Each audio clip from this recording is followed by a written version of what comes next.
So our final movie of the day is going to be Pandorum, which is probably my favorite movie of the four.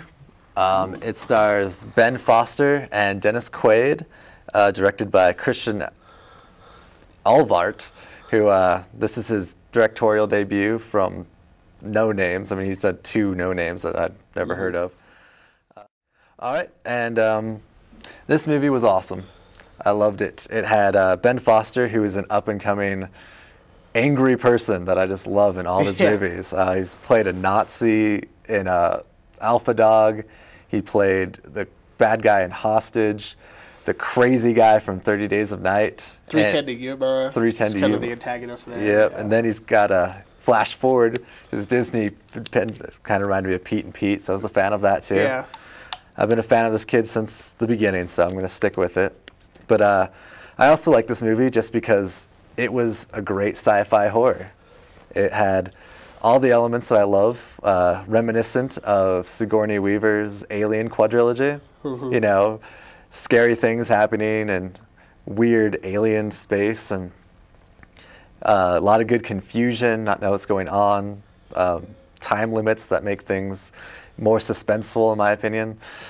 So I really just enjoyed this movie, as I like sci-fi horror, and lately I've been really disappointed in it. So this was nice to go back to the old school style of it. So yeah, I gave this one an A.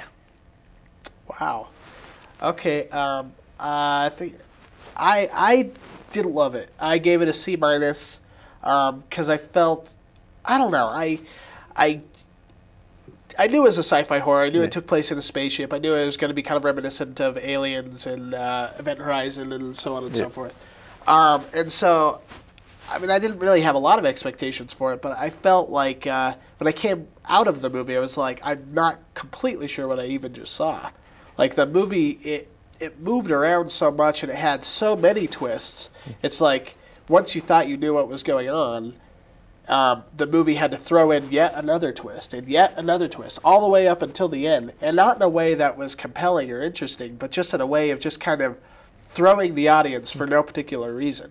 And because of that, I felt like the movie never really, like, there was never a story I could attach myself to, because the story kept changing. It's as if the writer, he had written all of these different sci-fi horrors that he wanted to do, but he could only afford to do one. So instead he tried to fit them all in one movie, and because of that, I felt like it was kind of confusing, a little, and kind of convoluted toward the end. I did think it was quite atmospheric. There were some genuinely good scares. I liked the look of the movie and the look of the sets and everything, the set design, and I thought it was gritty and creepy and dark, and I liked that. Ben Foster, he always plays really good, intense weirdos. Yeah, weirdos.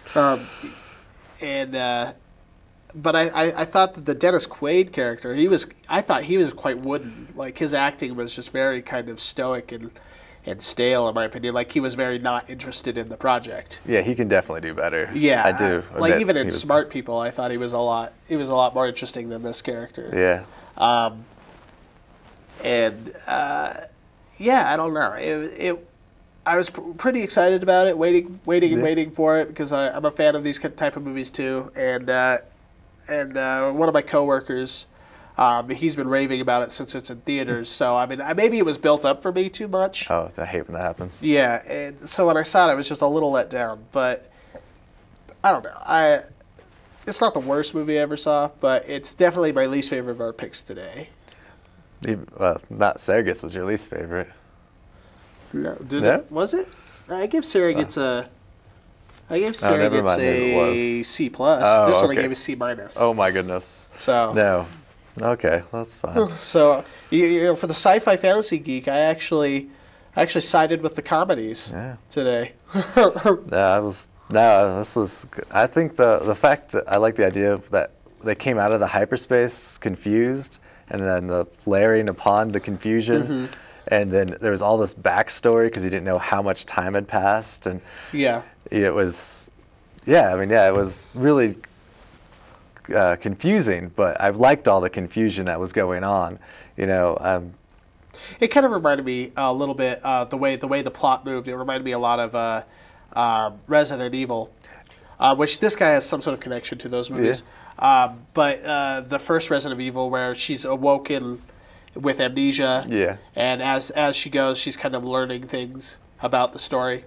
And that's how sort of how this movie worked too. But I didn't think it quite accomplished that because of that, because you had so many characters who didn't know what was going on. It just felt like the whole movie was just like explaining the plot. Like it was just all this movie of trying to talk about the plot, which a plot never really sticks because they're trying to figure things out, but then it's not exactly what they think it is. And I don't know, maybe it'd be worth a second watch.